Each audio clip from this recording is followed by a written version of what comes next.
Oh, nice. So mga kuis, meron pa pinadala si seller na side stand shoe. Yan.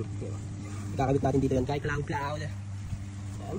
For ADV 160, dagdag angas. Kung problema nyo rin ba yung kinakalawang yung side stand, ito na yung sagot. Kita ko sa inyo kung paano i-install itong CNC side stand foot cover dito sa ating ADV 160 white. Yan. Batang-bata pa yung order yan, 291. Binili ko to para hindi ito kalawangin kasi sa pinagpaparkin ko laging basa. So, mas mainam na nalagyan ko siya ng cover. At the same time, hindi rin siya madulas kapag side stand. Ngayon, i-install ko siya. Ganda yung color lock. Pansinin para sa white na color. So, let's go! First of all, syempre pupunasan muna natin to. Kailangan malinis. Yan. Kaya natin ang mga dumi-dumi. By the way, meron pa siyang kasamang allen. At, hindi ko alam yung isa. Yan siya. Merong kanal yung surface niya sa ilalim na sa bottom. Yan yung apat na screw. Kailangan tanggalin. So ito. Itong rubber na ito, pinapasok siguro ito dito. No? And syempre, kailangan mo ng allen na tools para higpitan at luwagan itong mga bolts. Okay? Lagi pong pakaliwa ang pagluwag. So, paano naman yung pag-skip.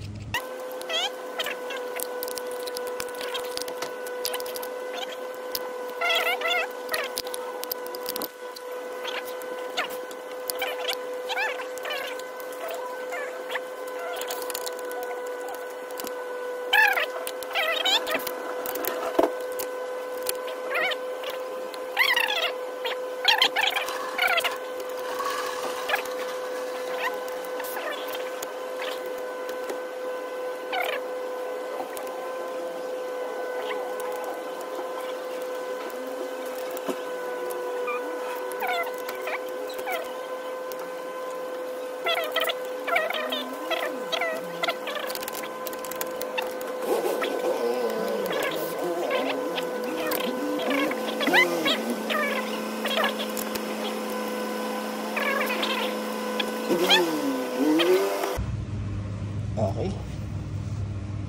Ayos. So ito na nga, natapos ko na ikabit. Yan. Angas. So, ganun pa rin, hindi naman siya tumatama sa inner fairings ng motor. Ayos.